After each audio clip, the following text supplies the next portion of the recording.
Программабызны актуаль әңгәмә сәхифәсе белән дәвам иттерәбез. Кунагыбыз Балачак җыры бәйгесенең жюри рәисе, Татарстанның ат казанган сәнгать эшлеклесе профессор Сәгыйд Хәбибуллин. Хәерле көн, мөхтәрәм телевизор караучылар. Балалар бүген нинди җыр җырлый? Балалар өчен җыр язучы, шагыйрь һәм композиторлар җитәрлекме? Сабыйлар сәхнәдә нәрсә турында җырлый? Әлеге һәм башка сорауларга җавапны без бүген Татарстанның ат казанган сәнгать эшлеклесе, профессор, Казан дәүләт консерваториясенең татар музыка сәнгате факультеты деканы, Балачак җыры бәйгесенең жюри рәисе Сәгыйд Хәбибуллин белән бергәләбезләрбез. Хәерле көн, Сәгыйд абый. Шәмсез, хәерле көн. Балачак җыры бәйгесе турында сөйләп китсәгез иде. Кайчан башланды һәм быелгысы турында? Бу бәйгене конкурсын оештыруга президентыбызның тәкъдиме булды, аның хәйр фатихасы. Билгеле булганча, аннарсын дәүләт безнең телләрне үстерү, саклау һәм үстерү комиссиясе. Менә телләр үстерү һәм саклау комиссиясе рәисе Марат Гатфович Әхметов, аның тәкъдиме, аның бик нык катнашуында булды инде, һәм дәүләт депутаты безнең Айрат Зарипов, алар. Һәм бигрәк тә монда бик күп менә шушы Шаян телевидениесе булды инде, катнашты. Үзенчәлеге нәрсәдә быелгы бәйгенең? Бу бик кирәкле булды, актуаль дип әйтәме. Балаларга заманча җыр, безнең менә аларның хәзерге тормышын күрсәтә торган бернинди музыкаль әсәре дә юк икән. Инде нәрсәдән аерылып тора? Мәсәлән, былтыр гомумән әйтәләр, балалар өчен җырлау таләпләргә куйдык. Балаларның бит ничек була? Менә балалар бакчасы, мәктәптә укыган кичкенә класслар инде, башлангыч класслар. Уртанчы, аннарсын олылар инде, 9-11 класслар.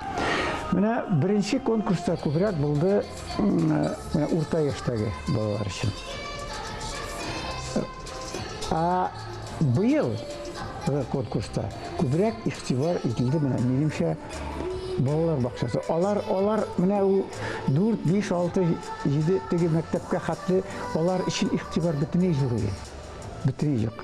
Чтоб кичкенә генә балалар, менә 4-5 яшьлек балалар үзләренең ятлап алырдай җырлар, менә андыйга күбрәк игътибар иттек быелны.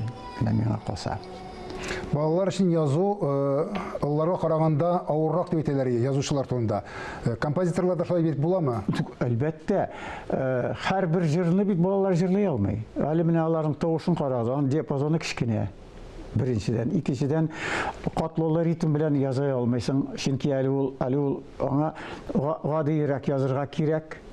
Аннарсын аның бит сүзләре дә, иштәлеге дә балаларның аларның бөхитенә, аларның теләгенә туры килергә тиешле завыгына. Анда безнең тәкъдим булды инде.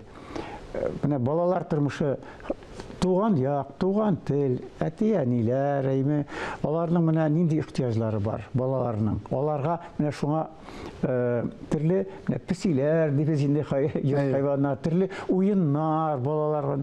Аларның дөньясын күрсәтә торган, Аллага шөкер, беренче елны 46 ел килгән, узган елны быел 110.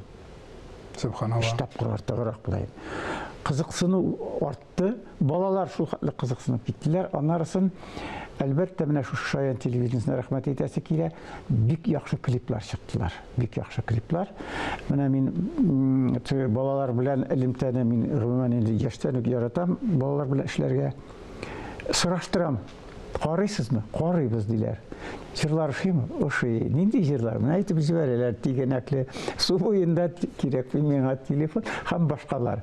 Чөнки балаларның да җырласы килә бит. Хәзер сәхнәдә бит бите җырлый дигәндә эстрада җырчылар бик күп. И күп кенә балалар яшьтән үк телевизор карагач, мин дә җырчы буласым килә ди. Шуңа күрә җыр сәнгате белән кызыксынучылар бик күп. Сәгыйд абый, менә бу җырлар дип әйттегез, балалар җырларын профессиональ композиторлар язалармы, әллә үзешчәннәр дә катнашамы? Айыру булдымы аларны?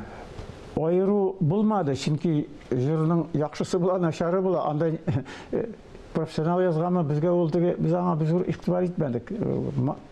Ләкин шулай да менә миңа калса, үзешчәннәр күбрәк булды быелгы конкурста. Җиңүчеләр? Җиңүчеләрдә дә уртак булды дип әйтергә. Профессионаллар да булды, теге профессионал белемле һәм үзешчәннәр дә булды. Рәхмәт. Катнашуыгыз өчен. Картлык көнең матур каршылыйсыгыз килсә, балагызга бишек җырлары җырларга иренмәгез дигән бер акыл иясе. Җыр гомер барынча юлдашыбыз булса дигән теләктә бүгенгә сезнең белән сау булышам. Исәнлектә күрешик.